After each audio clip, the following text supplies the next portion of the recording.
नमस्ते बच्चों। आज हम भाग 2 का आगे का कॉन्सेप्ट समझेंगे। तो हमारा नेक्स्ट टॉपिक है दर्पण से दूरी नापने की निर्देशांक ज्यामिति, या हम इसको चिन्ह परिपाटी कहते हैं। तो जैसे कि बच्चों हम सभी जानते हैं कि अगर हम दर्पण से प्रतिबिंब को बना रहे हैं तो हमें दर्पण से वस्तु की दूरी, चाहे उसकी फोकस दूरी या फिर हम कह सकते हैं उसके प्रतिबिंब की दूरी, इन सभी चीजों की दूरी को मापने के लिए हमें एक निर्देशांक ज्यामिति या फिर एक चिन्ह परिपाटी की आवश्यकता होती है। ठीक है, जो बिल्कुल मैथमेटिक्स के रूल की तरह चलती है। यानी हम कह सकते हैं जैसे गणित में हमने निर्देशांक ज्यामिति पढ़ा था, बिल्कुल उसी के आधार पर चलती है। तो निर्देशांक ज्यामिति के अंतर्गत हमने दो एक्सेस के बारे में पढ़ा था, जिसमें हम एक्स अक्ष और वाई अक्ष लिया करते थे। और इसमें अगर हम देखें तो राइट साइड में जो हमारी टर्म्स थी वो पॉजिटिव, और लेफ्ट साइड में जो टर्म्स थी वो हमारी नेगेटिव। यानी ये हमारा माइनस एक्स अक्ष हो जाया करता था, क्योंकि इस डायरेक्शन में जितनी भी टर्म्स आती थी वो नेगेटिव होती थी। इसी प्रकार से अगर हम वाई अक्ष में देखें तो वाई अक्ष में भी क्या होता है, ऊपर की तरफ आने वाले टर्म्स जो है वो पॉजिटिव और नीचे की ओर आने वाली टर्म्स जो है वो नेगेटिव होती है। यानी ये माइनस वाई अक्ष कहा जाएगा, और ये हमारा मूल बिंदु होता है। तो बिल्कुल उसी प्रकार से इसमें भी हमें इसी प्रकार से वैल्यू जो है वो लेने की आवश्यकता होती है। तो जैसे कि हमारा यहाँ पर मूल बिंदु है 0, ठीक है, 0,0 भी लिया जाता है एक्स और वाई के लिए। तो उसी प्रकार से यहाँ पर काम कौन कर रहा है इस प्रकार का, ये हमारा ध्रुव कर रहा है। यानी ध्रुव जो है वो हमारा क्या है, एक प्रकार से मूल बिंदु की तरह व्यवहार करता है। अब मूल बिंदु के इस ओर, यानी हम आपतित किरण अगर हम देखें तो आपतित किरण कुछ इस प्रकार से हमारे पास आपतित किरण की दिशा होगी। ये हमारा उत्तल दर्पण है और ये हमारा अवतल दर्पण है। तो इसी प्रकार से आपतित किरण की दिशा इसमें भी क्या होगी, सेम इसी प्रकार से होगी। आपतित किरण जो है वो कहां से आएगी हमारे पास, जो वस्तु है वस्तु से चलकर आने वाली किरणों को हम आपतित किरण कहेंगे। तो इसका अर्थ क्या है कि वस्तु जो है वो इसी एरिया में रखी होगी कहीं पर भी, या फिर हम इस वाली साइड में भी देखें तो इस एरिया में ही कहीं ना कहीं रखी होगी। तो वस्तु की दूरी को हम u से प्रदर्शित करते हैं, और हम यहाँ पाएंगे कि दूरी जो है यानी u जो है वस्तु की जो दूरी है वो हमारी नेगेटिव साइड होगी, क्योंकि आपतित किरण के, इसका पॉइंट हमारा बनता है कि आपतित किरण के विपरीत दिशा में। तो आपतित किरण अगर इस दिशा में गई है तो इसकी विपरीत दिशा क्या हो जाएगी, ये वाली। तो आपतित किरण की विपरीत दिशा हमारी कैसी होती है, ऋणात्मक यानी नेगेटिव। और आपका आपतित किरण की दिशा में ही सेकंड पॉइंट यहाँ पर बन जाएगा कि पहला, आपतित किरण के विपरीत दिशा में जो मान लिए जाएंगे वो कैसे होंगे, ऋणात्मक, तथा आपतित किरण की दिशा में लिए जाने वाले जो मान होंगे वो कैसे होंगे, आपतित किरण की दिशा ये है तो यहाँ पर आने वाले जो मान है वो कैसे होंगे, धनात्मक। और इसमें हम मूल बिंदु से मान को मापना प्रारंभ करते हैं। यानी मूल बिंदु के द्वारा हम वस्तु की दूरी, प्रतिबिंब की दूरी, सभी चीजें मापते हैं। ठीक है, तो ये हमारा नेगेटिव साइड हो गया और ये पॉजिटिव। दोनों ही अवस्था में सेम ही कंडीशन होगी। इसमें भी आपतित किरण की दिशा में जो वैल्यू होगी वो हमारी क्या हो जाएगी, धनात्मक हो जाएगी। अब यहाँ पर हमारे पास एक तरह से हम देखें तो एक्स अक्ष हमारा जो है वो डिफाइन हो गया। एक्स अक्ष को हमने यहाँ पर बता दिया। अब आते हैं हम दर्पण के ऊपर और नीचे वाले हिस्से में, क्योंकि दर्पण का ध्रुव जो है वो मध्य बिंदु है इसका, ठीक है, सेंटर पॉइंट है। इसके ऊपर जो जितनी भी वैल्यू होंगी, जैसे हम कह सकते हैं प्रतिबिंब की लंबाई या वस्तु की लंबाई, तो वो हम इस प्रकार से लेंगे।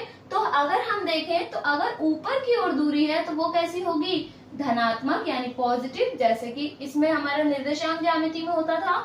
और ध्रुव के नीचे की ओर जितनी भी दूरियां होंगी वो सभी कैसी होंगी, ऋणात्मक होंगी। दोनों ही अवस्था में सेम ही काम होता है, यानी ऊपर की ओर पॉजिटिव और नीचे की ओर नेगेटिव। तो आप देखेंगे ये बिल्कुल निर्देशांक ज्यामिति के चिन्ह परिपाटी की तरह वर्क कर रही है, कार्य कर रही है।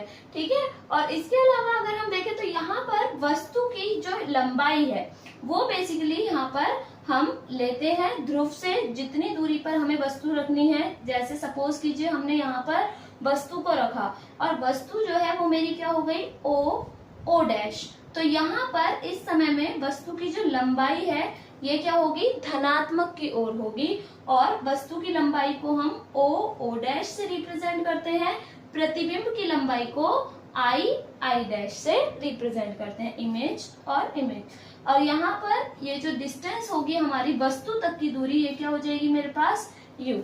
इसी प्रकार से हम फोकस दूरी भी निकालते हैं और जो है वो इसके आधार पर ही हम इसमें प्रतिबिंब की दूरी को भी दूरी का भी मान ले लेते हैं। ठीक है, और अगर आप इसमें देखेंगे तो इसमें फोकस दूरी जो है उत्तल दर्पण में फोकस दूरी धनात्मक तथा अवतल दर्पण की फोकस दूरी कैसी हो जाएगी बच्चों, ऋणात्मक हो जाती है। इसके बाद हम जानेंगे गोलीय दर्पण के द्वारा प्रतिबिंब बनाने के नियम।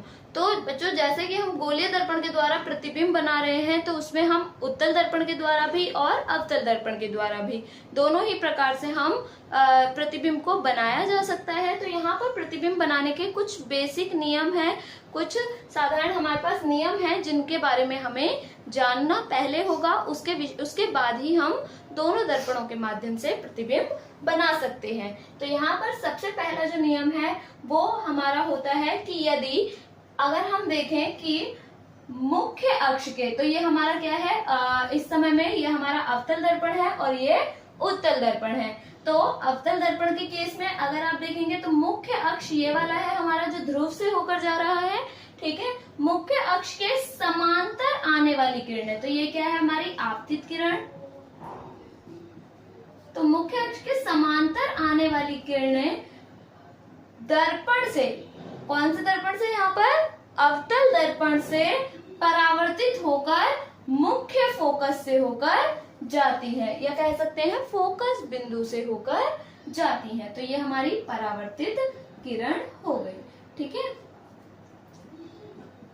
तो अवतल दर्पण के लिए मुख्य अक्ष के समांतर आने वाली किरणें फोकस बिंदु से होकर जाती हैं, और उत्तल दर्पण के लिए हम क्या कहेंगे कि मुख्य फोकस के मुख्य अक्ष के समांतर आने वाली किरणें। तो यहाँ पर ये आपतित किरण है,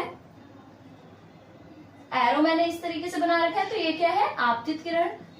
तो मुख्य अक्ष के समांतर आने वाली किरणें यहाँ पर उत्तल दर्पण में क्या होगा कि दर्पण से परावर्तित जब होंगी तो इन्हें अगर हम पीछे की ओर मिलाते हैं तो ये फोकस पर, यानी फोकस बिंदु जैसे यहाँ पर फोकस पर मिल रही थी, तो उत्तल दर्पण में मुख्य फोकस या फोकस बिंदु पर आती हुई फोकस बिंदु से जाती हुई प्रतीत होती है। तो यहाँ पर ये परावर्तित किरण हो गई हमारे पास। तो ये हमारा फर्स्ट पॉइंट है कि हम सिंपल इसे समझ सकते हैं कि अगर कोई भी किरण मुख्य अक्ष के समांतर आएगी तो वो फोकस बिंदु से होकर या फोकस बिंदु से जाती हुई प्रतीत होती है।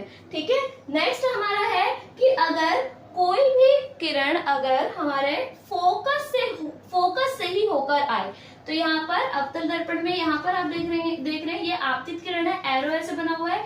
तो ये आपतित किरण जो है वो इस समय में कहाँ से होती हुई जा रही है, फोकस बिंदु से होकर जा रही है। तो आपतित किरण हमारी यदि कोई प्रकाश की किरण कह सकते हैं या कोई बिंदु अगर सिर्फ फोकस बिंदु से होकर जाती है तो दर्पण से परावर्तन के पश्चात वो मुख्य अक्ष के समांतर निकल जाती है। तो ये हमारी परावर्तित किरण हो गई जो कि क्या कर रही है, हमारे मुख्य अक्ष के समांतर निकल रही है। आपकी मुख्य अक्ष ऐसा है तो ये जो हमारे पास परावर्तित किरण है वो कुछ इस प्रकार से है, तो ये परावर्तित किरण हो गई। ठीक है, सिमिलरली अगर हम इसमें देखें उत्तल दर्पण में तो मुख्य अक्ष यहाँ पर फोकस से आती हुई प्रतीत होने वाली जो प्रकाश की किरण है वो दर्पण से टकराकर मुख्य अक्ष के समांतर हमारे पास परावर्तित होती हुई चली जाती है। तो यहाँ से सिंपल हम ये कह सकते हैं कि यदि कोई प्रकाश की किरण फोकस से होकर, गोलीय दर्पण के फोकस से होकर आती है तो परावर्तन के पश्चात वह मुख्य अक्ष के समांतर निकल जाती है। ठीक है, नेक्स्ट हमारा है कि यदि कोई प्रकाश की किरण वक्रता केंद्र यानी C से होकर आए, तो यदि कोई प्रकाश की किरण वक्रता केंद्र से आती है या वक्रता केंद्र से होकर आती है अवतल के लिए, या वक्रता केंद्र से आती हुई प्रतीत होती है किसमें, उत्तल दर्पण के लिए, तो वह परावर्तन के पश्चात उसी माध्यम में वापस लौट जाती है, या कह सकते हैं बिना विचलित हुए उसी माध्यम में लौट जाती है। जैसा कि यहाँ पर हमने आपतित किरण बनाया इसी दिशा में, और सेम ही दिशा में हमने एरो लगा दिया ये वाला, यानी आपतित किरण और परावर्तित किरण दोनों क्या हो गई, एक ही रास्ते से होकर चली गई, अर्थात हम कह सकते हैं बिना विचलित हुए उसी मार्ग में ही वापस लौट जाती हैं। इसके बाद हम जानेंगे बच्चों कि गोलीय दर्पण यानी उत्तल दर्पण और अवतल दर्पण के द्वारा हम किस प्रकार से प्रतिबिंबों को बना सकते हैं, अर्थात अगर इन दर्पणों से हमारी वस्तु जो है वो अलग अलग दूरी पर रहेगी तो किस प्रकार से हमारा प्रतिबिंब हमें देखने को मिलेगा। तो सबसे पहले हम यहाँ पर उत्तल दर्पण के लिए देख लेते हैं कि उत्तल दर्पण के द्वारा बनने वाले प्रतिबिंब, उत्तल दर्पण के द्वारा बनने वाले प्रतिबिंब दो प्रकार से बन सकते हैं। एक, जब वस्तु अनंत पर रखी हो, या फिर जब वस्तु अनंत तथा ध्रुव यानी P के मध्य रखी हो। तो यहाँ जो किरणें आती हैं हमारे पास, वो किरणें क्या आएंगी, मुख्य अक्ष के समांतर आएंगी। तो सबसे पहले जो P बिंदु पर हमारे पास ये है लाइन है, उसको हम क्या कहते हैं, मुख्य अक्ष। तो मुख्य अक्ष के बाद जहां पर हमारा अनंत की बात आ रही है, तो हमेशा हमारी जो किरणें हैं वो क्या आएंगी, मुख्य अक्ष के समांतर आएंगी, और दर्पण पर आपतित होने के पश्चात क्या हो जाएंगी, परावर्तित हो जाएंगी। तो इस तरीके से हमारी प्रकाश की किरण दर्पण पर आपतित हुई और परावर्तन के पश्चात क्या हो गई, इस तरीके से वो चली गई। ऐसे ही नीचे वाली साइड में भी सेम हुआ। ठीक है, तो जब हम यहाँ इन दोनों ही किरणों को, इन दोनों प्रकाश किरणों को जब हम पीछे की ओर मिलाते हैं, तो ये दोनों फोकस पर यानी मुख्य फोकस या फोकस बिंदु पर मिलती हैं, और फोकस बिंदु पर हमारा इसका प्रतिबिंब जो है वो बनता है, और वस्तु का प्रतिबिंब जो है वो बहुत छोटा यहाँ पर बनेगा। ठीक है, इसी प्रकार से अगर वस्तु अनंत और ध्रुव के बीच होगी, तो अनंत और ध्रुव के बीच रखी हुई वस्तु का जो प्रतिबिंब है वो किस प्रकार से बनेगा कि अब जो भी वस्तु है, यहाँ पर हम सीधे उसको समांतर ले रहे थे, परंतु यहाँ पर अब हम वस्तु को रख के दिखाएंगे। यहाँ पर A और B, इस प्रकार से हमारी कोई वस्तु A B रखी है, तो इस अवस्था में बिंदु A से दो प्रकाश किरणें निकलेंगी, और उनमें से एक किरण क्या होगी, मुख्य अक्ष के, क्योंकि यहाँ पर ये मुख्य अक्ष है, तो एक किरण तो इसमें क्या होगी, मुख्य अक्ष के समांतर दर्पण पर आपतित होगी, और अब परावर्तन के पश्चात इस तरीके से निकल जाएगी जैसे यहाँ पर हुआ था। ठीक है, लेकिन जबकि दूसरी किरण क्या होगी, हमारी कुछ इस प्रकार से आती हुई दिखेगी, और हम देखेंगे यहाँ दर्पण पर हमारी आपतित होगी, और जब ये पीछे की तरफ मिलेगी तो ये कहाँ पर मिल रही है, वक्रता केंद्र पर। और हमें पता है वक्रता केंद्र पर मिलने वाली, वक्रता केंद्र पर आने वाली किरणें जो हैं वो जिस मार्ग से आती हैं वो उसी मार्ग में ही वापस लौट जाती हैं। तो यहाँ पर जो प्रतिबिंब है वो जहां पर भी ये दोनों किरणें, क्योंकि इसे भी हम पीछे की ओर मिलाएंगे और ये फोकस पर मिलेगी, जैसे यहाँ पर ये फोकस पर मिलनी थी। ठीक है, तो मुख्य अक्ष के समांतर जो भी किरणें आएंगी वो क्या हो रही है, पीछे की तरफ मिलाने पर उत्तल दर्पण में फोकस पर मिल रही हैं। तो यहाँ पर ए बी वस्तु का प्रतिबिंब यहाँ पर, जहां पर ये दोनों किरणें आपस में मिलेंगी वहां पर प्रतिबिंब बनेगा, और प्रतिबिंब यहाँ पर ए डैश बी डैश वस्तु से छोटा और सीधा प्रतिबिंब यहाँ पर प्राप्त होता है। ये इस प्रकार से हम उत्तल दर्पण के द्वारा प्रतिबिंबों का निर्माण कर सकते हैं, प्रतिबिंबों को बना सकते हैं। बाद हम अवतल दर्पण के द्वारा बनने वाले प्रतिबिंबों के बारे में जानेंगे। तो अवतल दर्पण के द्वारा प्रतिबिंब 6 स्थितियों में बनाए जा सकते हैं। तो यहाँ पर हम बारी बारी से उन 6 स्थितियों में अवतल दर्पण के द्वारा बनने वाले प्रतिबिंबों को जानेंगे। तो सबसे पहले हमारे पास आएगा इसमें भी कि जब वस्तु अनंत पर रखी हो। तो यदि कोई वस्तु अनंत पर रखी है तो यहाँ पर हमने अनंत पर वस्तु को लिया है AB, जो कि हमारी मुख्य अक्ष, ये हमारा जो P के साथ बनने वाली लाइन है, ये क्या है हमारे पास यहाँ पर मुख्य अक्ष है।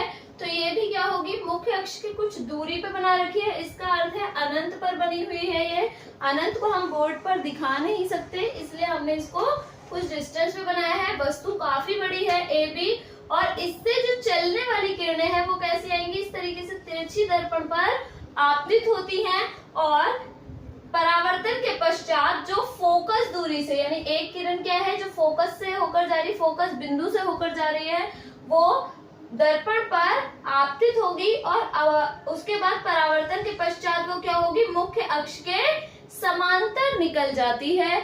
इसी प्रकार से जो दूसरी किरण है वो वक्रता केंद्र C से होती हुई जाएगी, और वक्रता केंद्र की प्रॉपर्टी के आधार पर, यानी हमारा कि ये क्या होगी, आपकी जिस माध्यम में जाती है उसी माध्यम में वापस लौट आएगी। ये दोनों ही किरणें एक दूसरे को जहां पर भी कट करती हैं, तो ये दोनों किरणें जो है ये वक्रता केंद्र से गई हुई, और ये फोकस से होती हुई जाके मुख्य अक्ष के समांतर हुई। तो ये दोनों किरणें एक दूसरे से जहां पर भी मिलेंगी वहां पर हमारा वस्तु का प्रतिबिंब बनेगा। तो यहाँ पर हमारा वस्तु का प्रतिबिंब A', B' बना हुआ है, जो कि वस्तु से छोटा और उल्टा प्रतिबिंब है। ठीक है, तो वस्तु का छोटा उल्टा प्रतिबिंब और वास्तविक प्रतिबिंब बनेगा। इसी प्रकार से सेकंड केस में जब वस्तु वक्रता केंद्र यानी C तथा अनंत के बीच रखी हो। तो अब यहाँ पर हमारे पास अनंत है, अब हम अनंत और C के बीच में लेकर आएंगे वस्तु। तो मैंने यहाँ पर इस वस्तु को थोड़ा सा खिसकाकर यहाँ पर लेकर आ गए। हम ये वस्तु जो है इस समय हमारी मुख्य अक्ष पर है, और अब हम अगर देखें तो वस्तु हमारी AB, तो यहाँ पर बिंदु A से, वस्तु के बिंदु A से 2 किरणें निकलेंगी, प्रकाश की 2 किरणें निकलती हैं, जिनमें एक तो क्या होगी, मुख्य अक्ष के समांतर दर्पण पर आपतित होती है, और अब उसके बाद परावर्तन के पश्चात क्या होगी, वो फोकस बिंदु से होती हुई सीधी निकल जाती है। तो अर्थात हमारी क्या हुई है, मुख्य अक्ष के समांतर आई और परावर्तन के पश्चात फोकस बिंदु से होती हुई निकल गई। इसी प्रकार से जो दूसरी किरण है वो हमारी क्या होगी, फोकस से होती हुई जाएगी, और दर्पण पे परावर्तन के पश्चात क्या होगी, आपका दर्पण मुख्य अक्ष के समांतर निकल जाती है। और ये दोनों ही किरणें आपस में एक दूसरे से जहां पर भी मिलेंगी, या आपस में एक दूसरे को जहां पर काटती हैं, वहां पर वस्तु का प्रतिबिंब बनता है। तो इस अवस्था में भी अगर हम देखें तो वस्तु का प्रतिबिंब जो है वो किसके बीच बन रहा है, वक्रता केंद्र और फोकस दूरी के बीच में बनेगा। ठीक है, बीच में, इसका अर्थ ये नहीं कि बिल्कुल एग्जैक्ट बीच में, लेकिन बनेगा कहाँ पर, C और F के बीच। और आपका जो प्रतिबिंब है वो कैसा होगा, वस्तु से छोटा प्रतिबिंब और उल्टा और वास्तविक प्रतिबिंब बनता है। थर्ड कंडीशन में हमारी जो वस्तु है वो वक्रता केंद्र पर ही होगी। जैसे कि पहले हमने अनंत पर लिया, फिर अनंत और वक्रता केंद्र के मध्य, अब वक्रता केंद्र पर अगर वस्तु रखी होगी तो इस अवस्था में हमारे पास जो प्रतिबिंब है वो किस तरीके से बनेगा। तो यहाँ पर हमने ले लिया कि वस्तु AB जो कि क्या C यानी वक्रता केंद्र पर रखी है, तो इस अवस्था में हमारा वस्तु के ऊपर वाले हिस्से यानी B से यहाँ पर क्या होगा, एक प्रकाश की किरण निकलेगी जो कि मुख्य अक्ष के समांतर होगी, क्योंकि ये वाला हमारा मुख्य अक्ष है। तो मुख्य अक्ष के समांतर दर्पण पर आपतित होगी और परावर्तन के पश्चात मुख्य फोकस से या फोकस बिंदु से होकर सीधी निकल जाती है। ठीक है, इसी प्रकार जो दूसरी प्रकाश की किरण है वो फोकस से होती हुई दर्पण पर आपतित होती है और परावर्तन के पश्चात मुख्य अक्ष के समांतर निकल जाती है। तो यहाँ पर जो समांतर आई वो फोकस से होकर निकल गई और जो फोकस से होती हुई आई वो मुख्य अक्ष के समांतर निकल जाती है। ये दोनों ही प्रकाश की किरणें जहां पर मिलती हैं वहां पर वस्तु का प्रतिबिंब प्राप्त होता है। तो यहाँ पर हमें वस्तु का प्रतिबिंब A डैश B डैश प्राप्त हो गया और वस्तु का इस अवस्था में जो प्रतिबिंब है वो क्या है, हमारा उल्टा प्रतिबिंब मिला है हमें। तो उल्टा वास्तविक और वस्तु के बराबर प्रतिबिंब हमें यहाँ प्राप्त होता है। ठीक है, तो यहाँ पर जो एक कंडीशन है जहाँ पर वस्तु का जो प्रतिबिंब है अवतल दर्पण के माध्यम से कि वस्तु का प्रतिबिंब वस्तु के ही बराबर बनेगा, तो वो कौन सी स्थिति में होगा, जब वस्तु वक्रता केंद्र यानी C पर रखी होगी। ठीक है, नेक्स्ट हमारा जब वस्तु वक्रता केंद्र और फोकस के बीच रखी हो। अब हम वस्तु को थोड़ा सा और शिफ्ट करेंगे, यानी अब हम C और F के बीच में वस्तु को रखेंगे। तो यहाँ पर हमने वस्तु को रखा है A B, हमारे पास यहाँ पर वस्तु है। अब यहाँ पर भी वस्तु के B बिंदु से क्या होगी, दो प्रकाश की किरणें निकलेंगी, जिनमें से एक प्रकाश की किरण क्या होगी, मुख्य अक्ष के समांतर दर्पण पर आपतित होती है और उसके बाद परावर्तन के पश्चात फोकस से होकर निकल जाती है। जैसे कि इसमें स्थिति में हो रहा था कि हमारी मुख्य अक्ष के समांतर आपतित हुई और परावर्तन के पश्चात फोकस से होकर निकल गई या फोकस बिंदु से होते हुए निकल गई। ठीक है, जबकि जो दूसरी प्रकाश की किरण है वो क्या होगी, हमारी फोकस से होकर जाएगी, जैसे इसमें गई और फोकस से होकर जाने के बाद दर्पण पर आपतित होने के पश्चात क्या होगी, आपके मुख्य अक्ष के समांतर सीधे निकल जाएगी। अब ये दोनों जो प्रकाश की किरणें हैं, ये दोनों जो किरणें हैं जहां पर भी मिलेंगी वहां वस्तु का प्रतिबिंब प्राप्त होगा। तो वस्तु को यहाँ पर A डैश B डैश कैसा प्रतिबिंब, उल्टा प्रतिबिंब प्राप्त हुआ है, आपका वास्तविक प्रतिबिंब और वस्तु से बड़ा प्रतिबिंब प्राप्त होता है। इसका अर्थ है कि आपका वक्रता केंद्र से पीछे की तरफ यदि हम जाते हैं तो उस स्थिति में वस्तु का प्रतिबिंब छोटा और वक्रता केंद्र से जैसे ध्रुव की ओर आगे बढ़ते हैं तो प्रतिबिंब बड़ा बनना स्टार्ट हो जाता है। तो यहाँ पर जो वस्तु का प्रतिबिंब है वस्तु से बड़ा, उल्टा और वास्तविक प्रतिबिंब बना है और स्थिति हमारी जो होगी वो क्या होगी, आप लिख सकते हैं वक्रता केंद्र और अनंत के बीच में कह सकते हैं, या फिर इसको बोला जा सकता है वक्रता केंद्र से परे हमारे पास क्या बनता है, क्योंकि वक्रता केंद्र के पीछे या परे वर्ड लिख दिया जाता है कि प्रतिबिंब की स्थिति होगी। हमारा नेक्स्ट केस हमारा जब बनता है जब वस्तु फोकस पर रखी हो। अब हम वस्तु को कहां पर रखेंगे, फोकस पर रखते हैं। तो इस अवस्था में भी क्या होगा, आपके बिंदु B से हमारे पास किरणें निकलेंगी। किस तरीके से, एक किरण तो हमारी क्या होगी, आपके मुख्य अक्ष के समांतर आपतित होगी लेंस दर्पण पर और परावर्तन के पश्चात फोकस से होती हुई सीधे निकल जाती है। जबकि दूसरी जो किरण है वो हमारी क्या होगी, आपका वक्रता केंद्र की ओर आती हुई दिखेगी। तो वक्रता केंद्र से होकर आएगी और वक्रता केंद्र के अनुसार कि जिस दिशा में आती है उसी दिशा में वापस लौट जाती है। तो ये दोनों किरणें अगर आप देखेंगे तो बहुत आगे जाकर मिलेंगी। यहाँ पर ये बोर्ड पर नहीं मिल रही, लेकिन अगर मैं इसको बहुत पीछे तक ले जाऊं तो ये आपस में मिलेंगी और मिलेंगी भी है। तो किस प्रकार से मिलेंगी कि वस्तु का जो प्रतिबिंब है वो वस्तु के आकार से बहुत बड़ा होगा, क्योंकि ये दोनों जहां तक जाती जाएंगी उतना ही मुख्य अक्ष से दूर हटती जाएंगी। ठीक है, तो इस अवस्था में जो वस्तु का जो प्रतिबिंब है वो हमारा वास्तविक, उल्टा और वस्तु से बड़ा प्रतिबिंब, काफी बड़ा बनेगा इवन। ठीक है, नेक्स्ट हमारा जब वस्तु ध्रुव तथा फोकस के बीच रखी हो।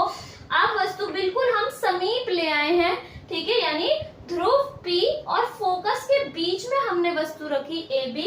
तो इस अवस्था में क्या कंडीशन आ जाएंगी हमारे पास, जो वस्तु की जो दूरियां हैं वो किस तरीके से होगी। अब कंडीशन में कि एक प्रकाश की किरण तो हमारा प्रकाशिक केंद्र से होकर जाएगी और वो जिस रास्ते से जाएगी उसी रास्ते से रिवर्स वापस आ जाएगी, यानी उसी मार्ग में परावर्तन के पश्चात लौट आती है। ठीक है, जबकि जो दूसरी प्रकाश की किरण है वो क्या होगी, हमारी मुख्य अक्ष के समांतर लेंस पर आपतित होती है और परावर्तन के पश्चात फोकस से होती है, यानी इस तरीके से आएगी सीधे और परावर्तन के पश्चात फोकस से होकर निकल जाती है। इस अवस्था में अगर हम देखें तो आगे हम जितना इन दोनों लाइन को बढ़ाते जाएंगे उतना ही ये दोनों लाइंस एक दूसरे से दूर होती जाएंगी, अर्थात दोनों किरणें एक दूसरे से दूर होती जाएंगी। तो इसका अर्थ यह है कि ये दर्पण के इस ओर कहीं पर भी नहीं मिलेंगी। तो इन्हें मिलाना किस ओर होगा, अब हमें पीछे की ओर।